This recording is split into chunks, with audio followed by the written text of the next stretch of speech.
어느 것이 광명이 있는 곳으로 가는 길이냐? 어느 것이 흑암이 있는 곳으로 가는 길이냐? 너는 그의 지경으로 그를 데려갈 수 있느냐? 그의 집으로 가는 길을 알고 있느냐? 내가 아마도 알리라. 내가 그때 태어났으리니 너의 횟수가 많음이니라. 내가 눈 곳간에 들어갔었느냐? 우박 창고를 보았느냐? 내가 환난 때와 교전과 전쟁의 날을 위하여 이것을 남겨두었노라. 광명이 어느 길로 뻗치며 동풍이 어느 길로 땅에 흩어지느냐? 누가 홍수를 위하여 물길을 터주었으며 우레와 번갯길을 내어주었느냐? 누가 사람 없는 땅에 사람 없는 광야의 비를 내리며 황무하고 황폐한 토지를 흡족하게 하여 연한 불이 돋아나게 하였느냐? 비에게 아비가 있느냐? 이슬방울은 누가 낳았느냐? 얼음은 누구의 태에서 낳았느냐? 공중의 서리는 누가 낳았느냐? 물은 돌같이 굳어지고 깊은 바다의 수면은 얼어붙느니라. 네가 묘성을 메어 묶을 수 있으며 삼성의 띠를 풀 수 있겠느냐? 너는 별자리들을 각각 제때에 이끌어낼 수 있으며 북두성을 다른 별들에게로 이끌어 갈 수 있겠느냐? 네가 하늘의 궤도를 아느냐? 하늘로 하여금 그 법칙을 땅에 베풀게 하겠느냐? 네가 목소리를 구름에까지 높여 넘치는 물이 네게 덮이게 하겠느냐? 네가 번개를 보내어 가게 하되 번개가 네게 우리가 여기 있나이다 하게 하겠느냐? 가슴속의 지혜는 누가 준 것이냐? 수탉에게 슬기를 준 자가 누구냐? 누가 지혜로 구름의 수를 세겠느냐? 누가 하늘의 물주머니를 기울이겠느냐? 티끌이 덩어리를 이루며 흙덩이가 서로 붙게 하겠느냐? 네가 사자를 위하여 먹이를 사냥하겠느냐? 젊은 사자의 식욕을 채우겠느냐? 그것들이 굴에 엎드리며 숲에 앉아 숨어 기다리느니라. 까마귀 새끼가 하나님을 향하여 부르짖으며 먹을 것이 없어서 허우적거릴 때에 그것을 위하여 먹이를 마련하는 이가 누구냐? 우리 성도님들의 삶 가운데 욥과 같이 하나님을 만나는 역사가 일어나시기를 소망합니다. 우리가 하나님을 만나는 방법이 두 가지가 있습니다.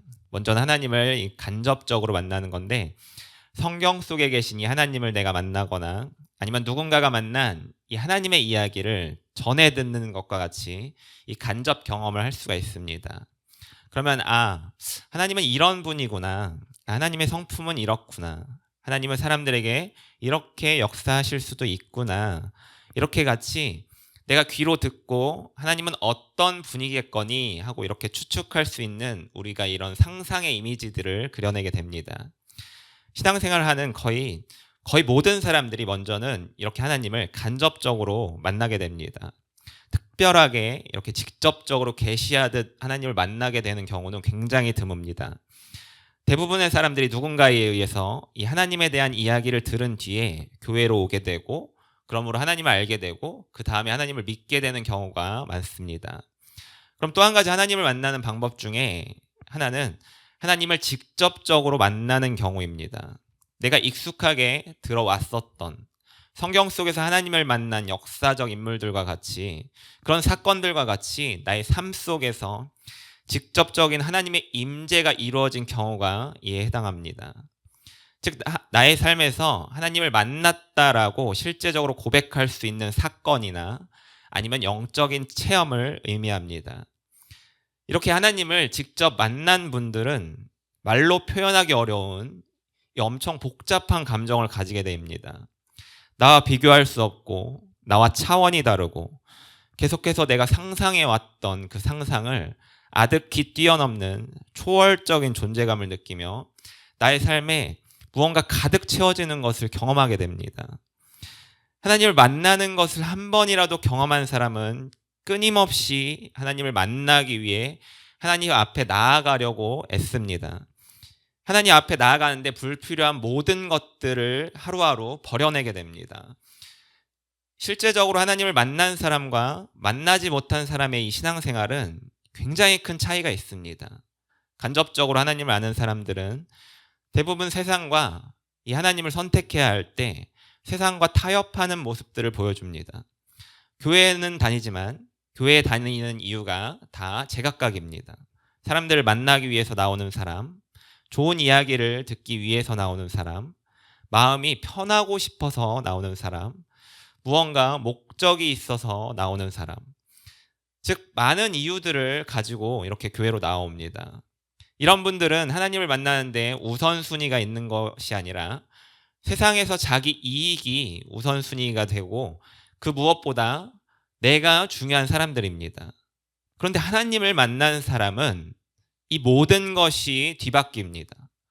자기를 내려놓고 모든 것이 하나님 중심적으로 하나님 최우선으로 생각하고 행동합니다. 이 예배와 세상 일이 겹치면 세상 일을 버려두고 예배로 나옵니다.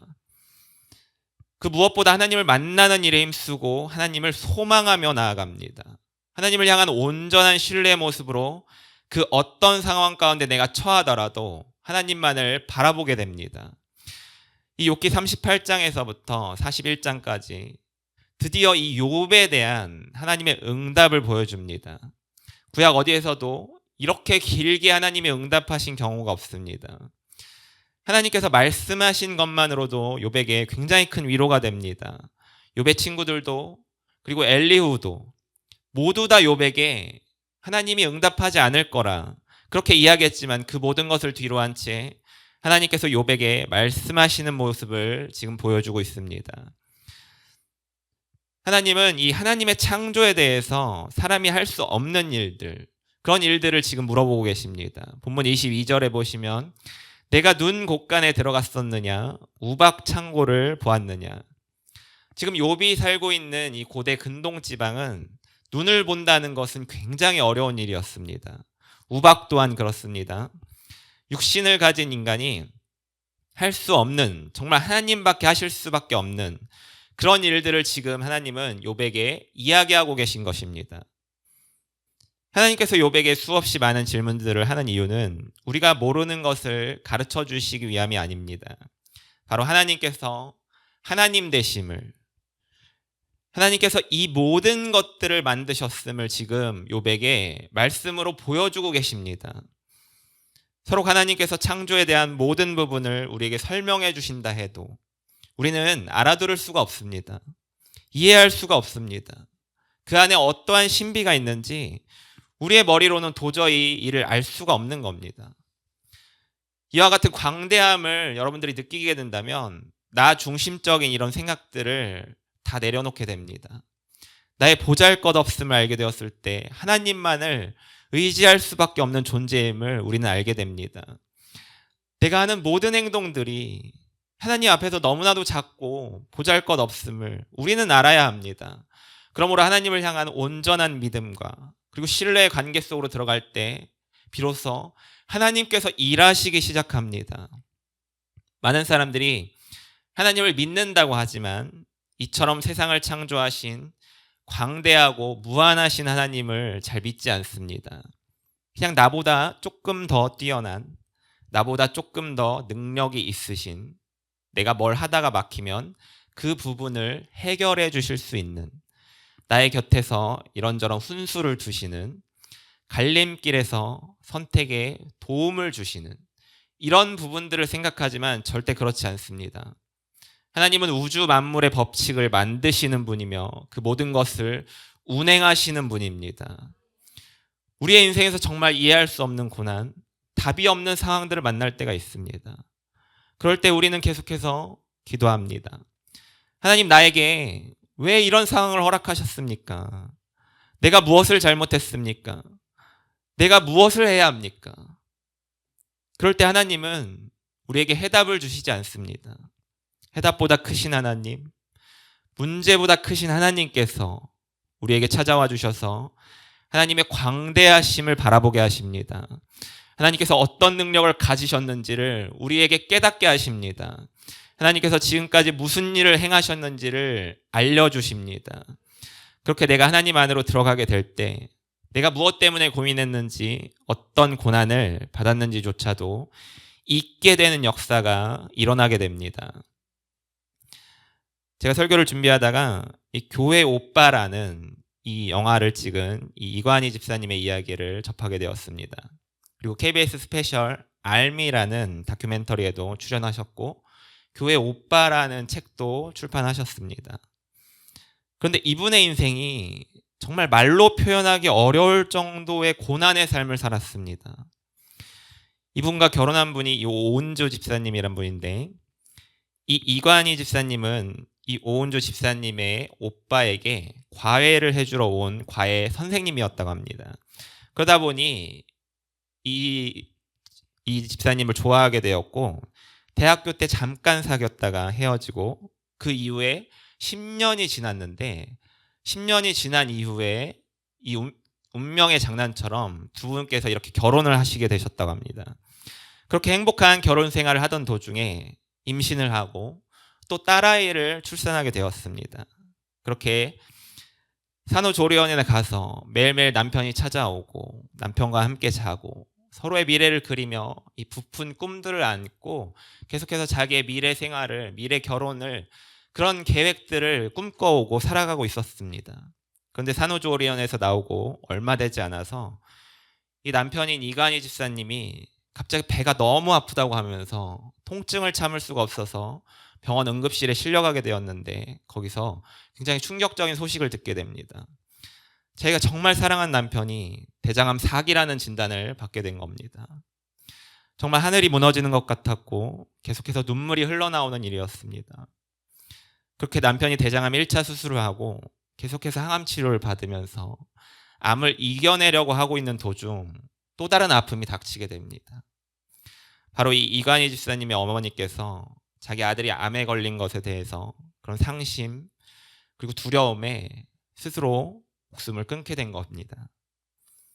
이 모습을 이 아내인 오은조 집사님이 계속해서 연락이 되지 않자 그 어머니의 집으로 찾아가게 되었고, 그러므로 그 집사님의 그 모습을, 그 시어머니의 모습을 발견하게 되었습니다.